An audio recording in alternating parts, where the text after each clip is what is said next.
My name is Thomas, I'm 62 years old, and I want to tell you a story about how my wife Lora destroyed not only our marriage, but hundreds of innocent people's lives. But the biggest shock awaits you at the end of this tale. We had been married for 25 years. Lora was always an ambitious woman, and when she turned 50 she opened her own travel agency called Golden Years Travel, which specialized in tours for senior citizens. The business was thriving. Every month, hundreds of elderly Americans entrusted her with their life savings for their dream vacations. But what I discovered 5 years later made me reconsider everything I knew about the woman I had lived with for a quarter of a century. The first warning bell rang when my 68-year-old sister Margaret returned from an elite tour to Turkey organized by Lora. Margaret was crying over the phone. "Thomas, it was horrible. We were scammed. Instead of a 5-star hotel, they put us in some dump with broken air conditioners and cockroaches." At first, I thought it was just a misunderstanding. Lora assured me that she had an impeccable relationship with the Aegean Paradise Hotel, and that it was indeed 5-star. But when 3 more of Margaret's friends told similar stories, I began to have suspicions. That's when I did something that changed everything forever. I decided to go to that hotel myself, disguised as an ordinary tourist.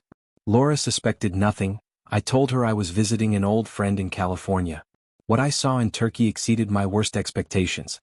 Aegean Paradise turned out to be a rundown hotel with peeling facade. But the worst was yet to come. At the reception, I met the owner, a Turkish man named Mehmet, about my age. And here's where things got really interesting. Over a few glasses of raki, he began telling me about his American partner, with whom they make very good money from trusting American grandpas and grandmas. My world began to crumble when he showed me a photo. It was my wife Lora, passionately kissing him by the pool of this very hotel. "This is my American business partner," Mehmet said with a proud grin, showing me more photos on his phone. "She comes here every month for our meetings. Very passionate woman, very good in business and in bed." He scrolled through dozens of intimate photos, Lora in his arms on the beach, kissing him in his office, lying together in what was clearly his private apartment above the hotel. The timestamps showed these photos were taken over the past 2 years, during all those business trips she claimed were so stressful and demanding. "She tells her husband she's working, but really she's here with me," Mehmet laughed, completely oblivious to who I was. "American husbands are so stupid and trusting. While he sits at home, she's here enjoying Turkish hospitality." The betrayal cut deeper than any knife. Not only was my wife stealing from innocent elderly people, but she had been having a passionate affair for years, laughing at me behind my back with her lover. But the real truth was even more terrifying. Mehmet, not suspecting who I was, told me the entire scheme in detail. Tourists wired money for luxury rooms, about $3,000 per week. But they were housed in the worst rooms for $30 per night. The difference was split equally between Lora and Mehmet. Over the year, they had stolen from more than 200 elderly Americans for a total of over $500,000. I recorded everything on my phone's voice recorder. Mehmet even showed me contracts and bank statements, thinking I was a potential partner for expanding the business. For the next 3 days, I methodically documented everything. Filmed the real hotel conditions, collected receipts, recorded conversations, photographed documents. I had a complete picture of my wife's criminal scheme. Returning home, I didn't show that I knew anything. Lora, as always, talked about how hard it was to run the business, how she cared about her clients. Lies flowed from her lips so naturally that I could barely contain myself from screaming. But what I did next was true nuclear revenge. I simultaneously, on the same day at the same hour, sent all the collected evidence to the U.S. Department of Tourism, the federal prosecutor, the U.S. Embassy in Turkey, the Consumer Protection Agency, 5 major travel media outlets, the American Association of Retired Persons. But my smartest move was also passing all the information to Turkish police and Turkey's tax authority with evidence that Mehmet was hiding income. Within 48 hours, a real apocalypse began. Lora's travel agency license was revoked immediately. All major media picked up the story about the criminal scheme robbing American retirees. The case became an international scandal. Mehmet was arrested in Turkey for tax crimes and fraud.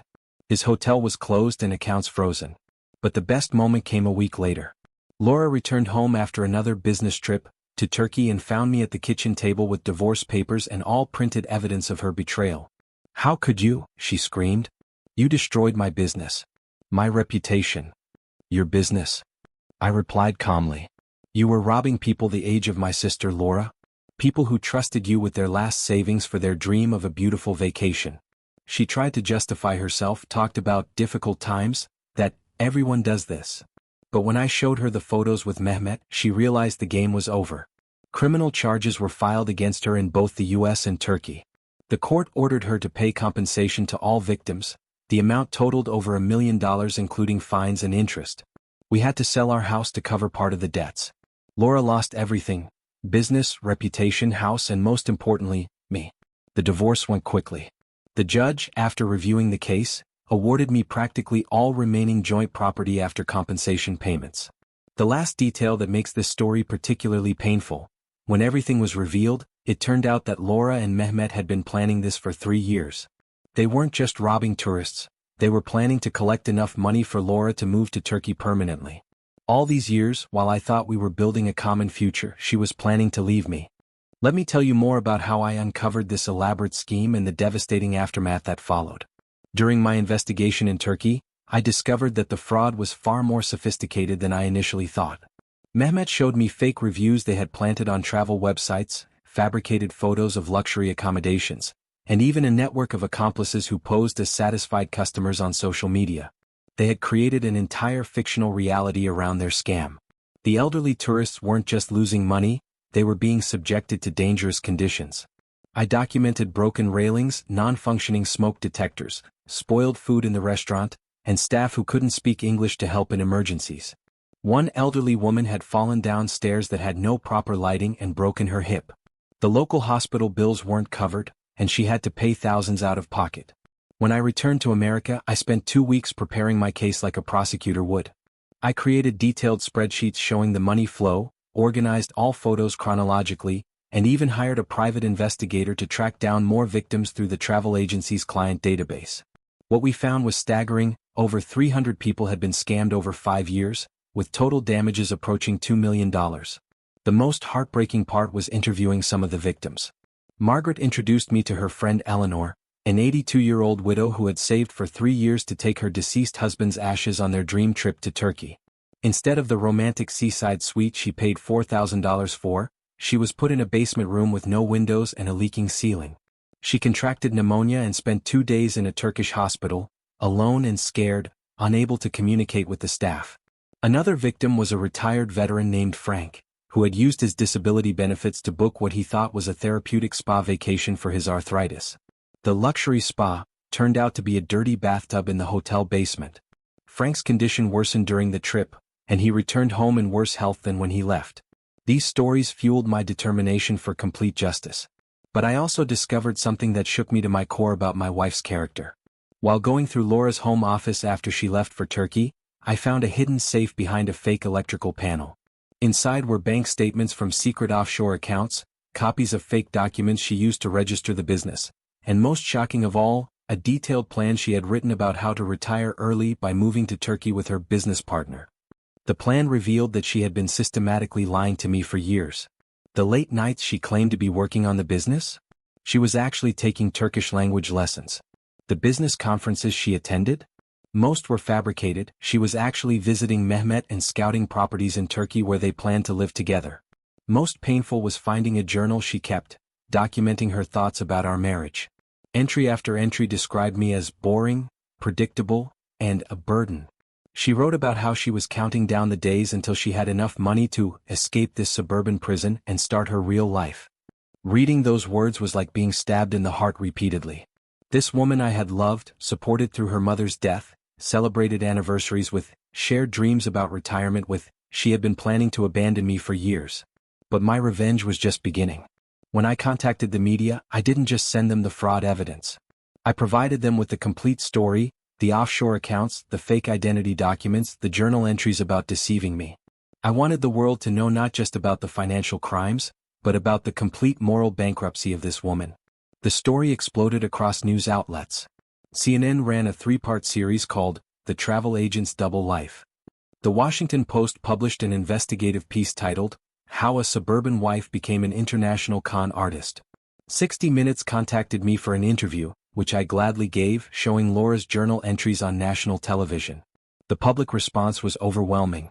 The travel agency's social media pages were flooded with angry comments from victims and their families. A class action lawsuit was filed by 247 victims, with damages seeking $15 million. The state attorney general launched a criminal investigation, and the FBI became involved due to the international nature of the fraud. Meanwhile, in Turkey, Mehmet's situation was getting worse. The Turkish authorities discovered he had been running similar scams with travel agents from Germany and the UK. His passport was confiscated, his assets frozen, and he faced up to 20 years in Turkish prison. But the most satisfying part of my revenge was yet to come. When Lora returned from Turkey to find her life in ruins, she tried everything to manipulate me. She cried, claiming she had made mistakes, but still loved me. She blamed Mehmet, saying he had seduced and corrupted her. She even claimed she was planning to confess everything and make things right.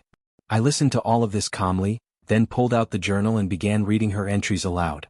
Her face went white as I recited her own words about how much she despised our life together and couldn't wait to escape. "These are your real feelings, Lora," I told her. "Not regret about getting caught. Not love for our marriage. This is who you really are." She tried to grab the journal, but I had made copies of everything. The original was already in the prosecutor's hands. The legal proceedings were swift and merciless.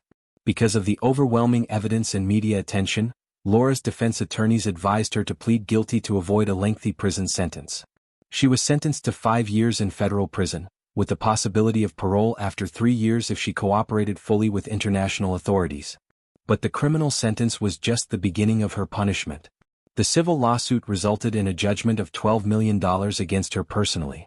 Every asset she had was seized: the business, her car, her jewelry, even her designer clothes were sold at auction to pay victims. The house we had shared for 15 years was sold, but even that wasn't enough to cover her debts. Her professional licenses were permanently revoked. Her business degree was essentially worthless.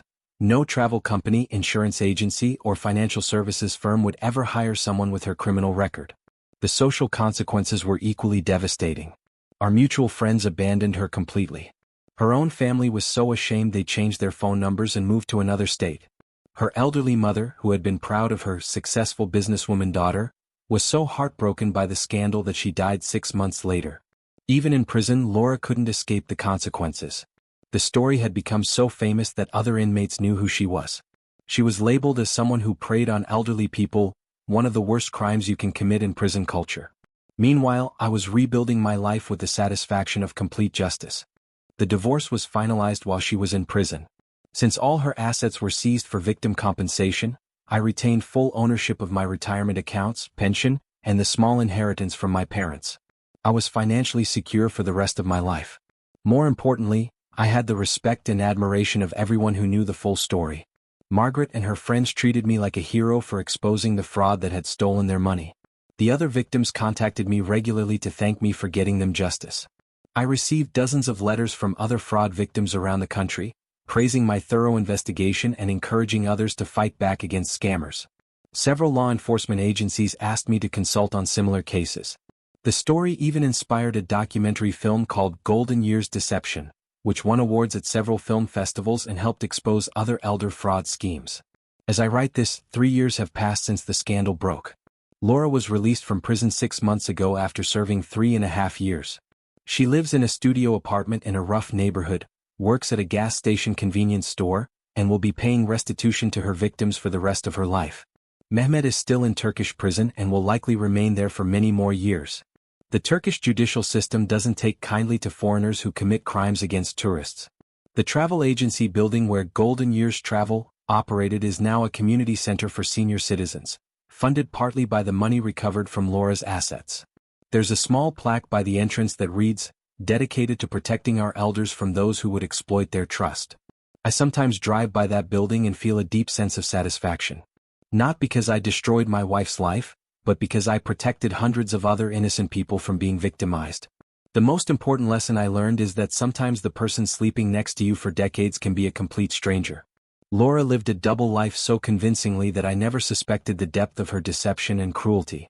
But I also learned that when someone you love betrays you and innocent people, the best revenge isn't anger or hatred, it's methodical, complete justice served with the full force of the law. Today I'm 65 years old, happily retired, and surrounded by people who respect me for doing the right thing in the most difficult circumstances imaginable. I have a new relationship with a wonderful woman named Patricia, who is honest, kind, and shares my values. Lora, meanwhile, will spend the rest of her life paying for her crimes financially, socially, and emotionally. Every day she wakes up in that tiny apartment, working a minimum wage job, knowing that everyone in town knows exactly who she is and what she did. That's not revenge, that's justice. And sometimes, justice is the sweetest revenge of all. Thank you for watching this video. I see that 99% of you are still watching videos without subscribing to the channel. Perhaps YouTube will no longer offer videos from this channel in the future, so I recommend subscribing. This will also allow me to see what stories you are interested in, which will motivate me to release new videos. Also, keep writing in the comments what stories you would like to hear. I try to read all the comments and choose topics for videos that appeal to the maximum number of subscribers. Now you have a playlist on your screen where you can find more stories that were released before you found this channel. You can also go to the channel and watch them there.